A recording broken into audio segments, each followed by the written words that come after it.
Welcome everyone to Sister Wives with Mary Jane Kay. Today is book club and we are going to be going over Becoming Sister Wives, Chapter 1, Meri and Kody. Now, before I get into it, I just want to remind you guys, if you could please subscribe, I would greatly appreciate that. I would love to have a community tab. I really want a community tab. I have so many questions I would like to ask you guys. I would like to run polls. I would like to interact more with my viewers and fans of Sister Wives. I would also really love to be able to maybe in the future plan lives, but it's very hard for me to plan ahead and set aside time. So it could be a thing where I could figure out who wants to participate or who would like to be there to see when people are available to maybe be able to plan out more what times I could be available myself. And that's something for a little bit in the future, but I'd really like to have a community tab to be able to organize all of that more efficiently. Anyways, let's get into Chapter 1, Episode 2 of Book Club, Chapter 1 of Becoming Sister Wives, entitled Meri and Kody. Meri, we learn, is initially from California, and both of her parents were members of the mainstream Mormon LDS church initially. And Meri's mother had a friend who left the LDS faith to join the FLDS to practice plural marriage. It interested Meri's mom, and she studied the faith, and she suggested to Meri's dad that they move the family to Utah. Her dad agreed to the move without knowing about her mom's religious motivations. It took 4.5 years of studying the principle and the faith for them to move, and Meri was 5 around the time that they moved to Utah. Meri's mom urged her dad to take on a second wife when Meri was 5 years old. And it was a short marriage of 2 years. There were no children in that marriage, and that second wife left. And then when Meri was 10, another second wife was brought in, and Meri didn't think anything was strange about it. Eventually, Meri's dad took 4 wives in addition to her mom, and she has 27 siblings in total. Meri had an easier time than her siblings from her dad's other marriages because she was the child of her father's legal wife. So Meri could claim her father in public with no hesitation. Her other siblings couldn't publicly claim their dad, but her father still acted as a father to all of her siblings, owning his role as their father despite the risks. Growing up, Meri always assumed that she would live the polygamous lifestyle. She was raised in the lifestyle, and her moms all seemed very happy, along with her biological parents as well. Everyone seemed very happy for the most part. There were ups and downs like in any normal family, but it felt normal and comfortable to Meri, who loved being a part of a large family. Meri's parents never pushed her towards living polygamy. They wanted her to make her own choices and land on polygamy if she was led there of her own volition by herself. Her parents' only rule regarding religion was she had to go to church. Whatever religion she chose as an adult, whatever it may be, it was all up to Meri. Meri reveals she was shy growing up, but she was able to make friends outside of her church group. She made friends, particularly through work at a portrait studio. She was friends with so many people outside of her faith that for a time as a teenager, she questioned if she would even live the lifestyle. She was struggling to find her way and where she fit in her community and within her faith, and she was trying to discover who she was. And then she met Kody. We learned that Kody was raised in the LDS, the mainstream Mormon faith. When he was 14, his mom pulled him aside to explain some of the more intense doctrines of the faith. And one particular doctrine that she mentioned was celestial plural marriage. As soon as his mom mentioned it, Kody had a feeling he would follow it one day. He didn't know how or when, but he just knew. He was young and stubborn. He battled against the calling.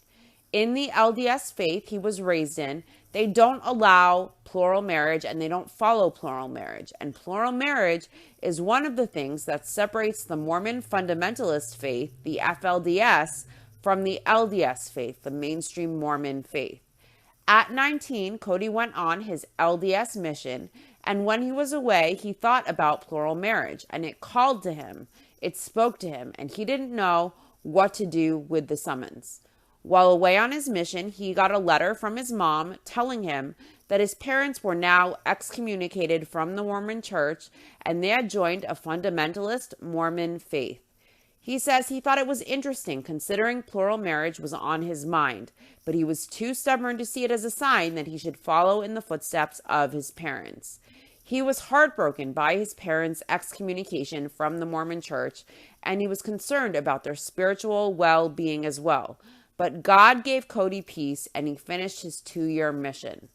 When Kody returned, his dad had married a second wife. His mom spoke highly of her sister wife in dozens of letters. So although Kody had never met his new mom, he was ready to accept her and to give her respect and love because his dad married her. Kody experienced the remarkable warmth of the principle of plural marriage. He writes, "The warmth and love I imagined would go hand in hand with a polygamous lifestyle were no longer an unattainable ideal. They were real and concrete and precisely as I had imagined they would be. My mother was away, but here was another woman who loved my father and whom my father loved. And by extension, we grew to love each other as mother and son. It was an easy and wonderful evolution." Kody was still unsure about converting to the faith, so he went to church and made new friends there, and he was unsure about committing to the faith until he met a girl at church named Meri, and everything changed. Meri says she first met Kody at church. It was a tight, close-knit group, so new faces really stood out. So she noticed Kody. She writes, "He caught my eye, and I believe I caught his." She remembers just saying hi, being introduced by someone else. She was 18 and had yet to be courted before. She was so shy, she was probably never even noticed before, she says. So nothing romantic even crossed her mind when first meeting Kody. Meri went to summer camp for girls in her faith, and she happened to meet Kody's sister, Christy. And Kody's sister showed Meri a photo of her brother who was attending their church in Utah. And it happened to be Kody, who she already had met. After camp ended, Christy, who lived in Wyoming, came to Utah for a wedding, and she invited Meri over to the house she was staying at. Meri went to visit, and Kody was there sitting on the couch. He said hi, Meri, and told Meri she was the one his sister was always talking about. And Meri was shocked he knew her name. Her friends usually got the guys while she went unnoticed, but Kody noticed. She says it was good to be seen for once rather than to be overlooked for her shyness. I'm sure Kody love-bombed the fuck out of her, knowing she was a bit shy or insecure even. Meri admits she was taken by Kody from the start. He was cute with a good attitude. He was talkative and engaging, and he made Meri feel comfortable with him, but nothing romantic was in her mind, and he was her good friend's brother, so they began their friendship. The next day she met up with Christy and Kody. She discovered how fun Kody was. He was always laughing and smiling and having a good attitude. He had a good outlook on life. And I'm sure Kody was incredibly charming and he made her feel very seen. And she was impressed by the strength of Kody's convictions and the depth of his spirituality. She liked being around Kody and spending time with him. She went to a party at a family friend of Kody's, and she would catch Kody looking at her, and their eyes would meet, and he would smile at her, and it made her heart race. This is a middle-aged woman writing her piece of this like a teenage rom-com. I feel like I'm reading the script for She's All That, where the jock meets the nerdy creative girl, and against the odds, he notices her, and they find love. I feel like Sixpence None the Richer should be playing Kiss Me in the background. This is too much. Christy returned to Wyoming a few days later, and Meri was sad because that was the reason that she was hanging out with Kody, and she felt she wouldn't see him around when his sister left, but she was wrong. They were star-crossed lovers, and fate insisted they must be together. The next week, they met at church stuff. He asked Meri's dad if they could have permission to grab a bite together. She was 18, and she should be able to decide for herself if she wants to go to dinner or lunch with her church friend. And I get that that's the decorum within the faith, but Meri at 18 should be able to decide who she wants to go have a meal with, and her dad isn't her owner to give permission. She should have free will as an adult to go, and the father should trust her decisions. Meri says she knows Kody asking permission was old-fashioned, but their religion has specific morals to uphold and protocols to follow. Meri was flattered by Kody going to the trouble of asking her father permission for them to associate. Her dad was a good judge of character, and he warmed to Kody right away.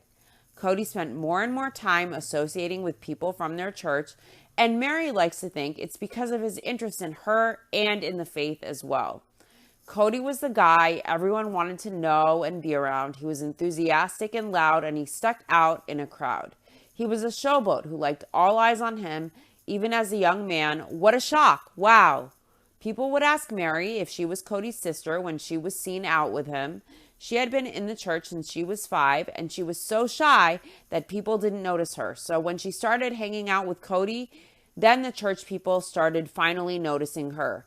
She was a wallflower before Kody joined their group, and with Kody, she came out of her shell. She saw everything that was familiar to her in a whole new light.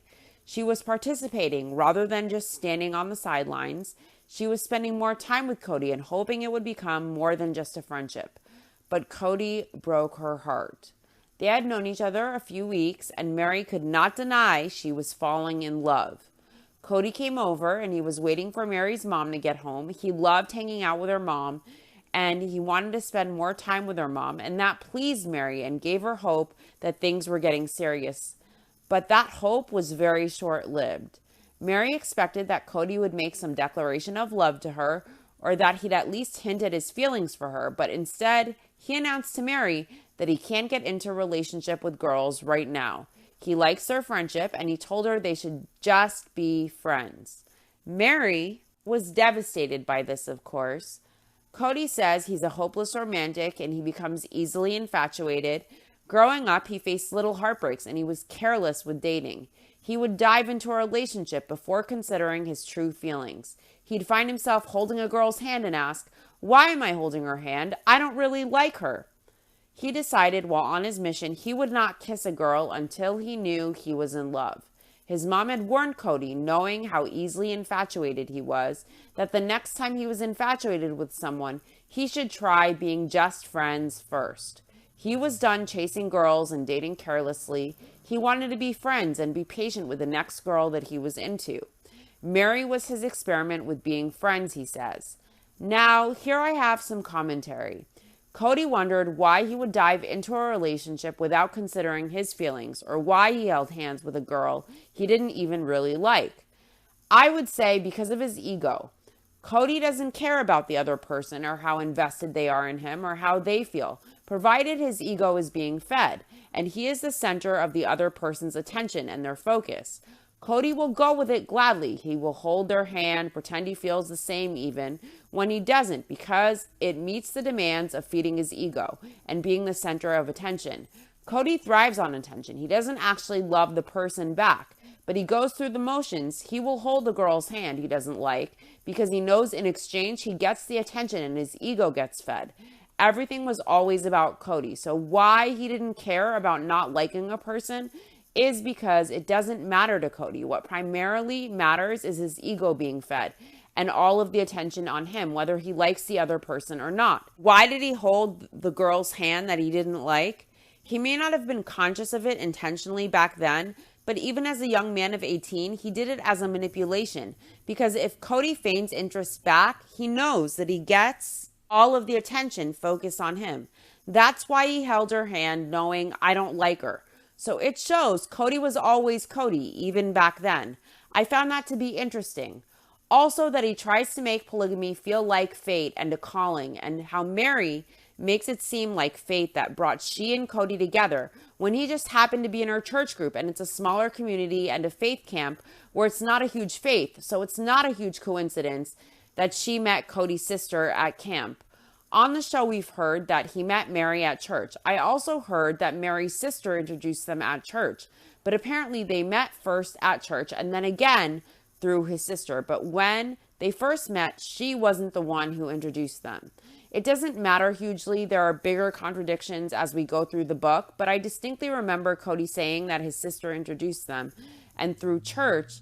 And the book says they met at church and then hung out more because Meri happened to meet his sister through summer camp. Kody says Meri was cute and sweet when he met her, and he had trouble suppressing his romantic side. He said she had a remarkable purity about her. She was probably immature and young and naive and gullible, and she grew up very sheltered. Kody writes, I had a sneaking suspicion we were soulmates, but because of the promise I made to myself, I rejected this notion. So when Meri was the fresh young thing, they were soulmates, and then miraculously, he and Robin were soulmates. And I recall Kody telling the marriage therapist Meri deceived him into marrying her in later seasons of the Vegas era. So was Robin the soulmate or Meri? Was Meri deceitful, using trickery and sleight of hand to win Kody over to marry her? What's the truth, Kody? I think whoever Kody's little brain fancies is his soulmate. And once that energy wears off and the baby maker is closed, he finds new soulmates and becomes disillusioned with the former soulmate and deflects on them that they were not who they sold themselves to be, as an excuse to justify his cycle. But that's just my opinion, of course. Kody tries hard to sell destiny and fate, the celestial nature of it all. He writes, I was determined to be Meri's friend until I knew her better and I could confirm my suspicion that our destinies were intertwined. It's all about destiny. A few weeks after telling Meri he wasn't open to dating her, he invited her to his parents' ranch in Wyoming for Thanksgiving. During the trip, they were inseparable, and people wondered if they were dating. Meri would make eyes at him, and Kody would wink back at her. What a riveting love story. He says it was clear they liked each other as more than just friends. He didn't wonder at how Meri felt about him because it was written all over her face. I loved how Meri was taken with him and he wanted to play it cool and hard to get, eating up that this woman is head over heels for him, keeping her on a string, making her wait. He had strong feelings he couldn't deny for Meri, he says. She was sweet and innocent and a wonderful listener. She validated his existence, he writes. Basically, she hung on his every word and worked overtime fawning over him and stroking his ego, and he liked the attention and she liked being noticed and seen, maybe for the first time ever in her life. Meri headed back to Utah with friends, and Kody stayed with his parents for a few days, and they hadn't been apart that long. He thought about her constantly.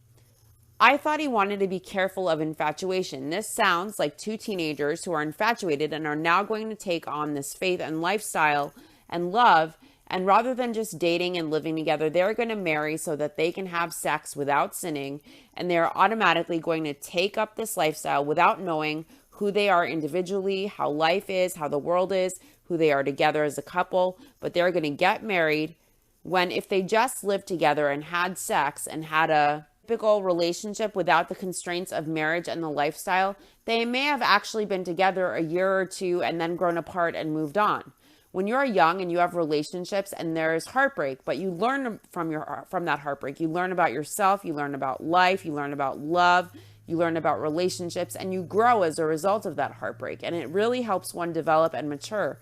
To just marry someone so you can have God-sanctioned sex before you learn about yourself and life and develop, it traps you in something you may not be ready for. Even at 30, you may be ready knowing about yourself, you know about life more, you know about love and the world, and you can still love another person and marry them at 30 and grow apart in 10 years. So I think it's much better to safely have premarital sex and learn who you are and learn who the other person is and learn about love and learn about life and relationships. And if you want to marry when you're ready, but don't rush into it just to have sanctified sex and do what you think is right foolishly. It just traps you unnecessarily for no reason but to please others or for societal standards and morals that don't necessarily translate to the realities of life, in my opinion. Kody, in the middle of the night, sat at his mom's kitchen table, eating ice cream with a fork, he says. He didn't want to pretend to be Meri's friend anymore or hurt her. He had two questions for God. And if God is up there, a supernatural being in the clouds, saving sick people and hurt people and refugees, I'm sure that he was eager to put everything on hold to answer Kody's burning questions, because these questions are more important than saving the kid with cancer or the father that needs a kidney transplant or the refugees with no home to speak of. Kody Brown had questions, and God paused his godding to answer. He asked, should I join the church I was investigating, and should Meri and I get married? I want to know why he was dumb enough to eat ice cream with a fork and why he felt the need to mention it in the book. Even with simple things, Kody is inefficient. He does what's easy for him and what's convenient for him, even something as simple as eating ice cream. Of course, there were spoons. He could quickly wash a spoon if one wasn't available. But instead, he chose the fork and decided to mention it was out of convenience. The first thing he grabbed, will he not bother himself with going to the trouble of getting the best tool for the job? Or is it just whatever to him?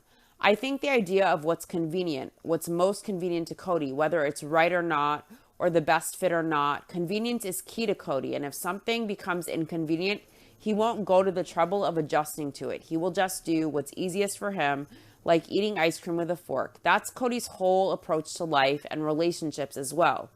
When he knew he didn't want to attend Isabel's procedure and it was inconvenient for him, Kody ate his ice cream with a fork, this time affecting his child and wife going through a serious health issue.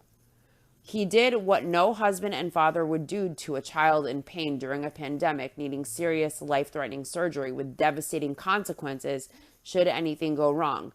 Kody tried to dissuade her by saying she'd have an ugly scar, and then he told her she could fly alone in pain during a pandemic across the country to endure the surgery alone as a minor.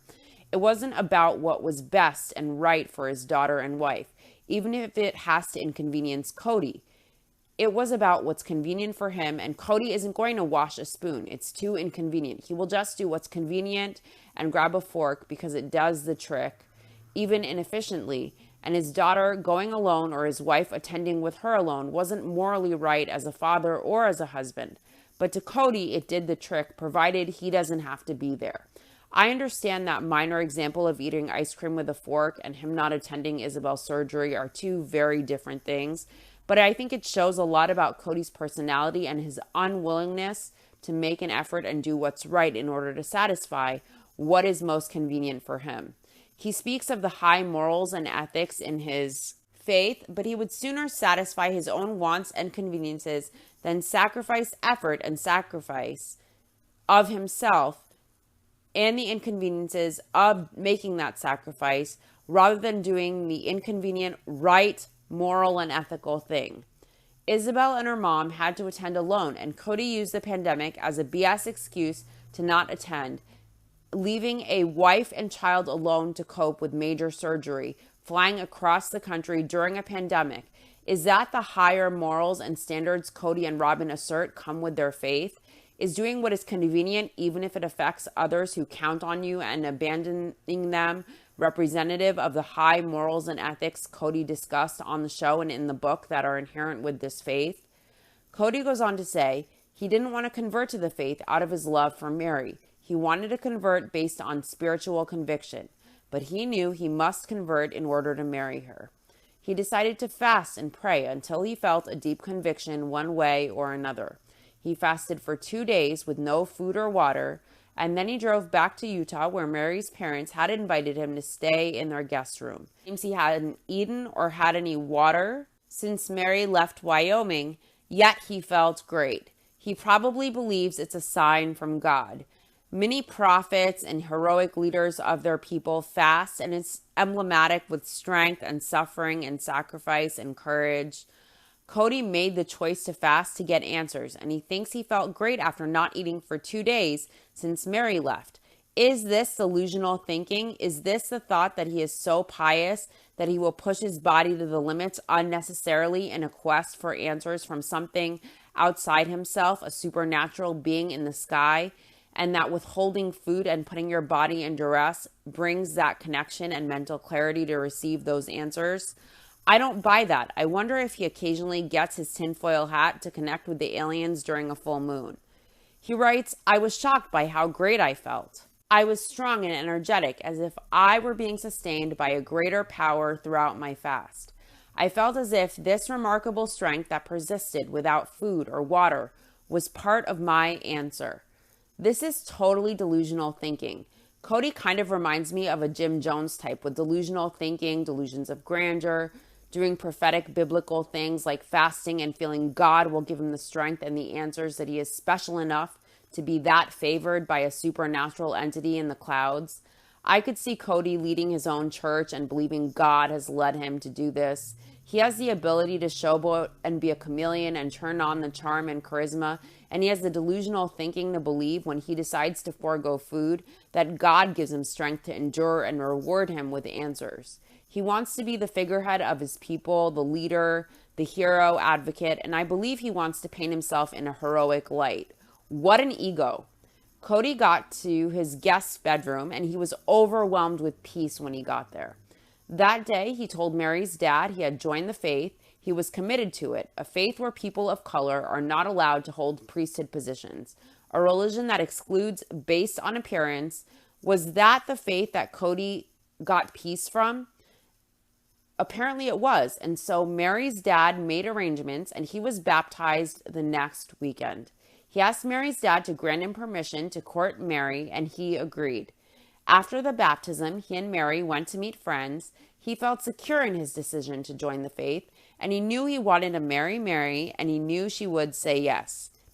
He was following his romantic impulses and kneeling at the altar before he even began courting Meri, he says. Here is Kody's first recollection of a romantic gesture with Meri. That night in Temple Square, I was wearing an old trench coat from my mission. I turned to Meri and said, "Your hands look cold." Then I took one of them in mine and I put our hands into the pocket of my coat. I didn't want to attract anyone's notice, but I wanted to hold her hand. I had finally become comfortable with our romance because now I knew this was the woman I was going to marry. It's amazing to me that Kody wanted to be so discreet with just holding Meri's hand, but at the Wild Animal Park, a family tourist attraction in San Diego, he and Robin were making out and hugging and swaying and rubbing and touching.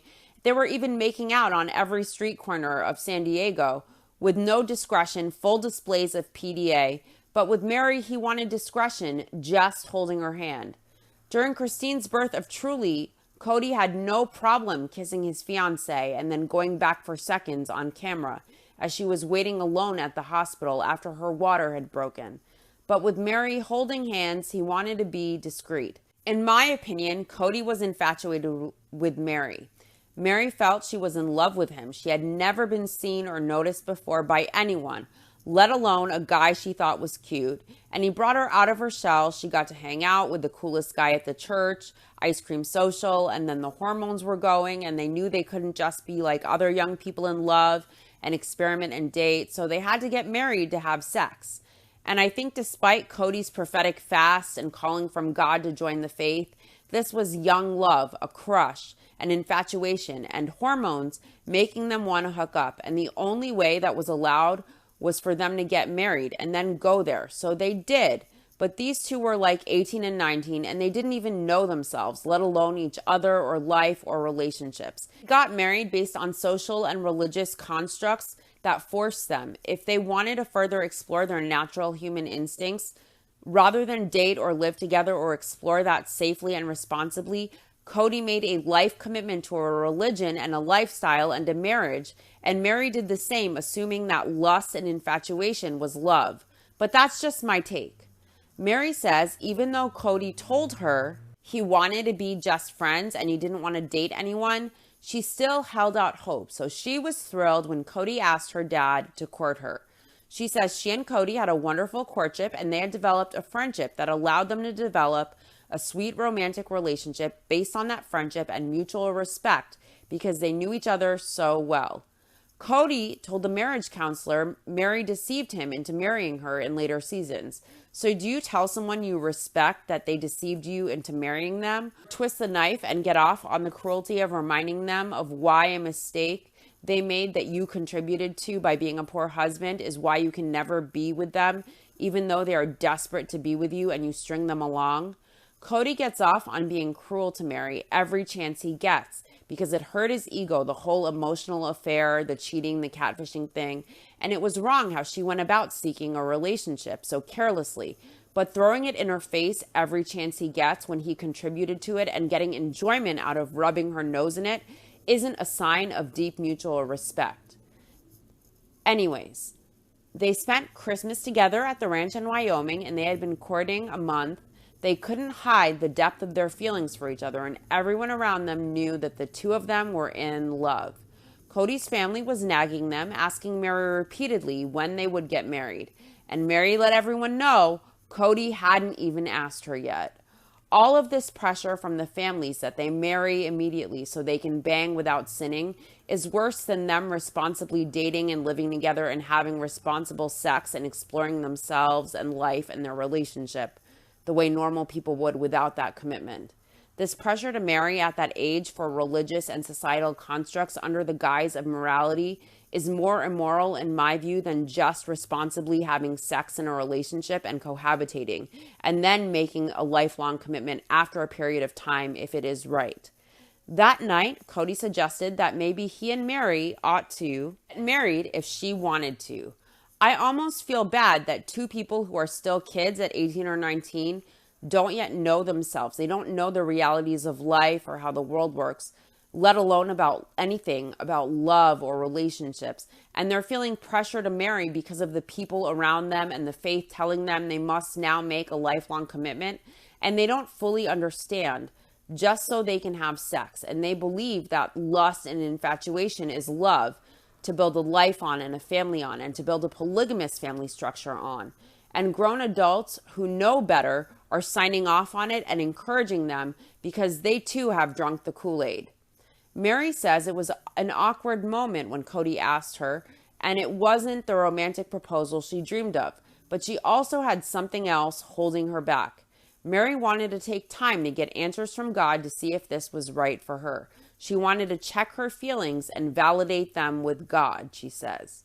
It's interesting to me that even a human being with their own emotions and thought processes can't be validated from their own heart and mind and conscience.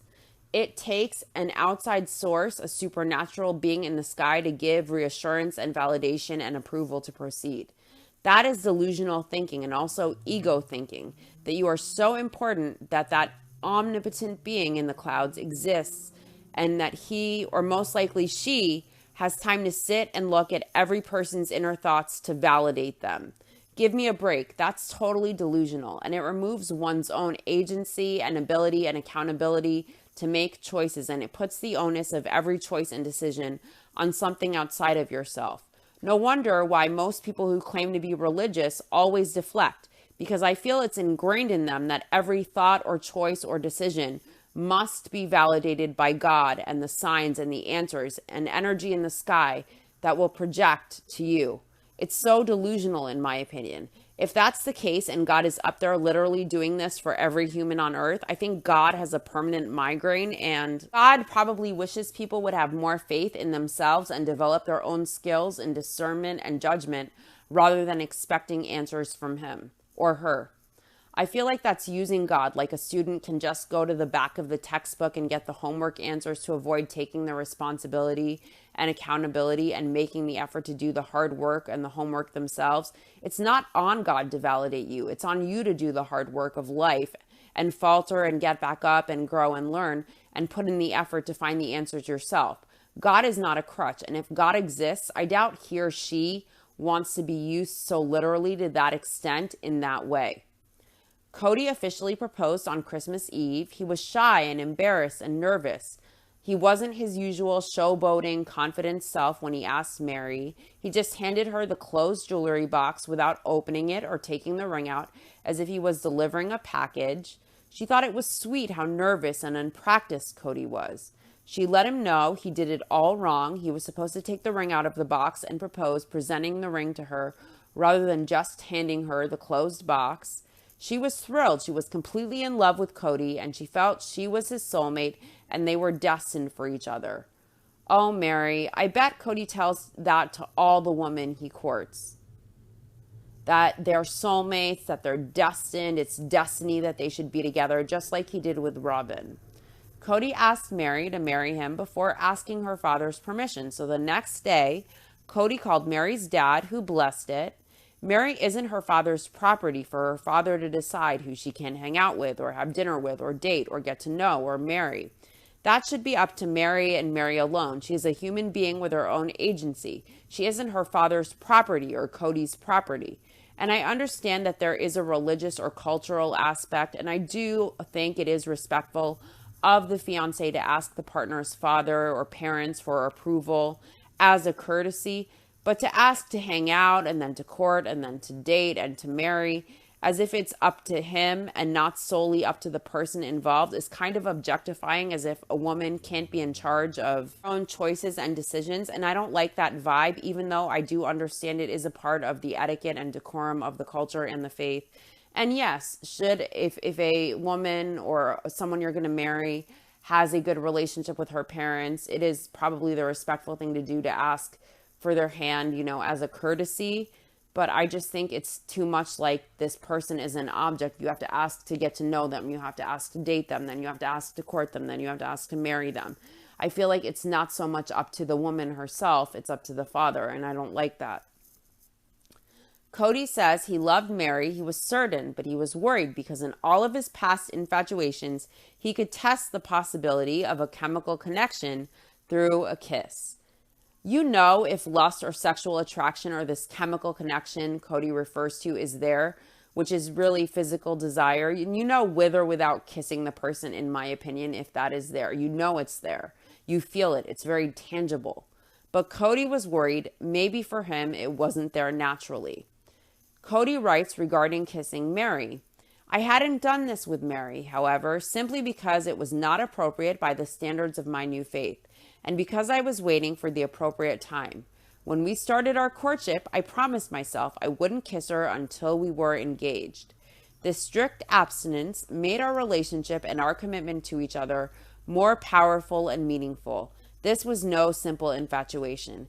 It was love that had been established without the complications of physicality, which made it spiritual above all else. In my opinion, the idea that if we're physical or intimate, the connection isn't spiritual, it seems like total BS. And I don't believe that if you are not physical and intimate, it means that the connection must be spiritual, or that if you give in to carnal desire, it means the bond lacks a deeper spiritual meaning. That's bullshit. All of this is just based on the societal and religious constructs within that faith. It's just religious babble, I feel. To say that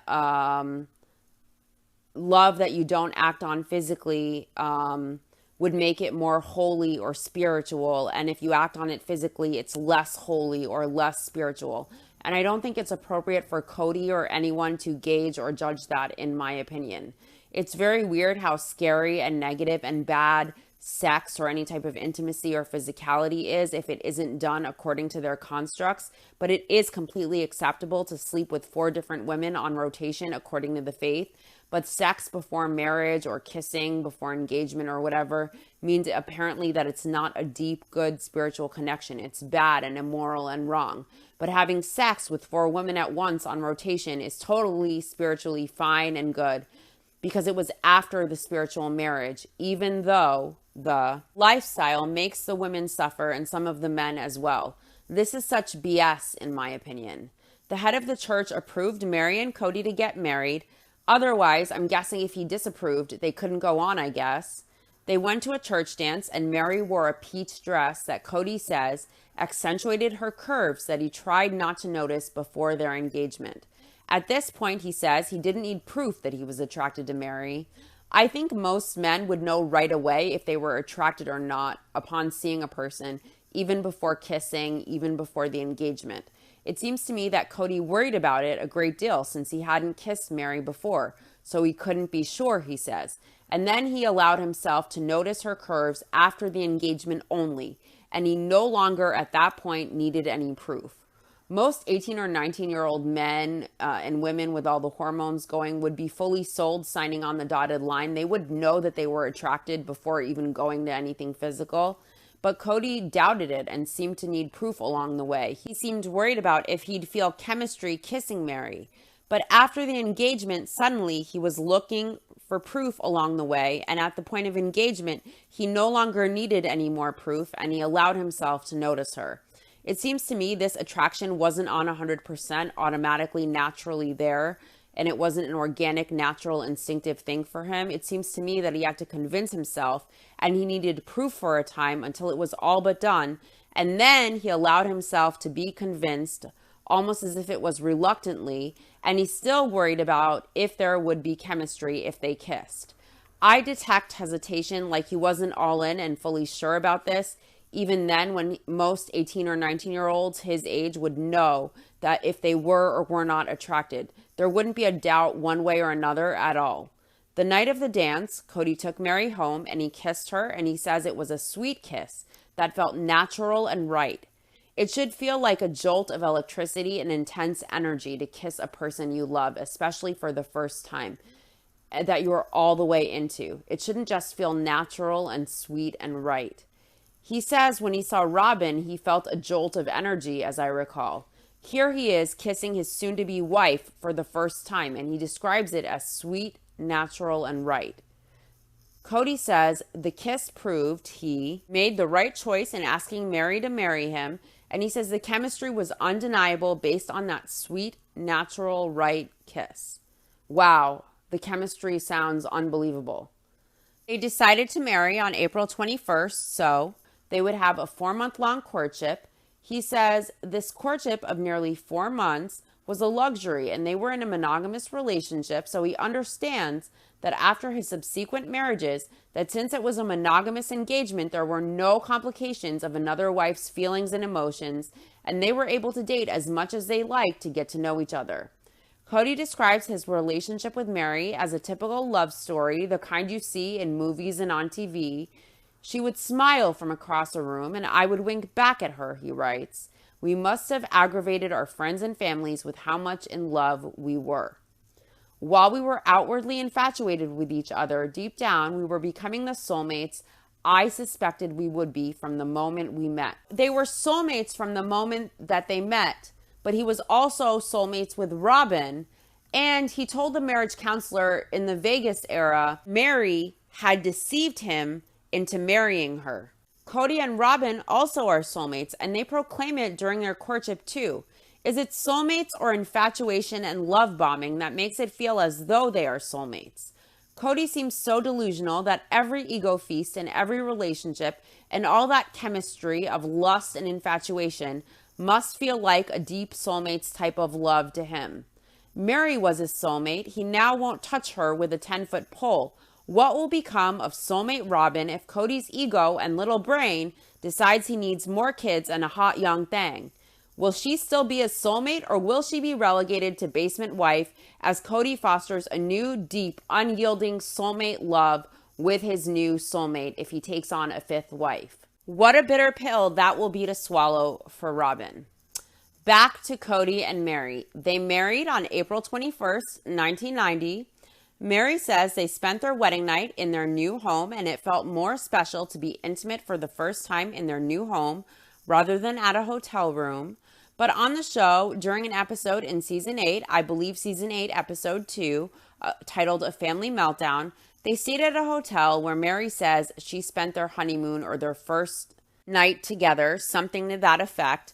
It may be an inconsistency between the book and the show, or it may be they spent the first wedding night at home and then a night of their honeymoon in that motel. Meri was so sick, so they stayed home for 3 days, and 4 days after they married, they left on their honeymoon. Meri writes of her honeymoon, our honeymoon was a typical Kody Brown style trip.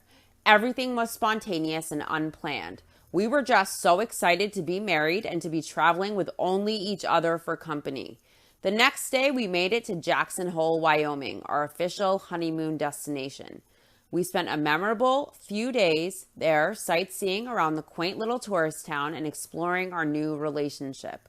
We had a magical and romantic experience together, a wonderful beginning to our new life. Did Robin also get a typical Kody Brown style trip of everything spontaneous and unplanned? As I recall, Robin got an 11-day, meticulously planned trip to paradise.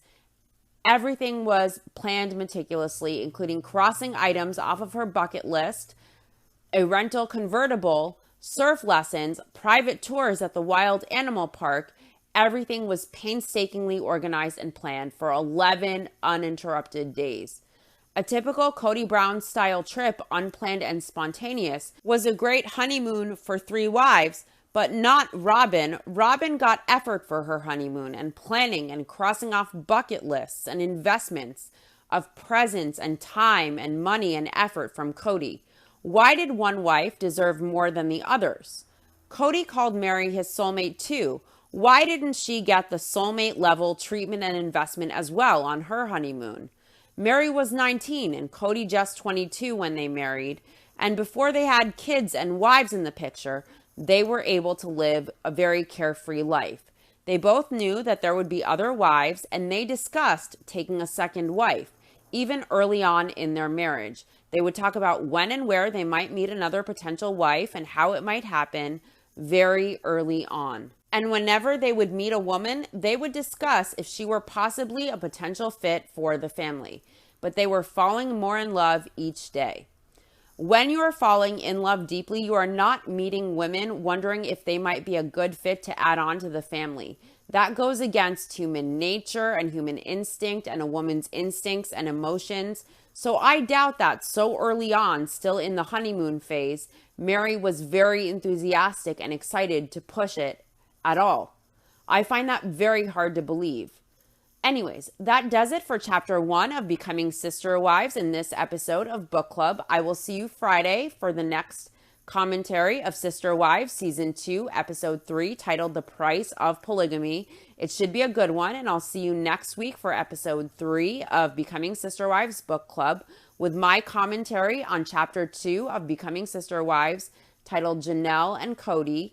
Thanks so much for tuning in. Please like, comment your thoughts down below. As you know, I love the insights and all the dialogue. And please subscribe. I really would love to have that community tab to interact more with my subs and viewers, especially with questions and polls. I'll see you guys soon, probably Friday, for the next episode of Sister Wives. Again, that would be season 2, episode 3 I'll be covering. Thanks, guys. See you soon. Bye.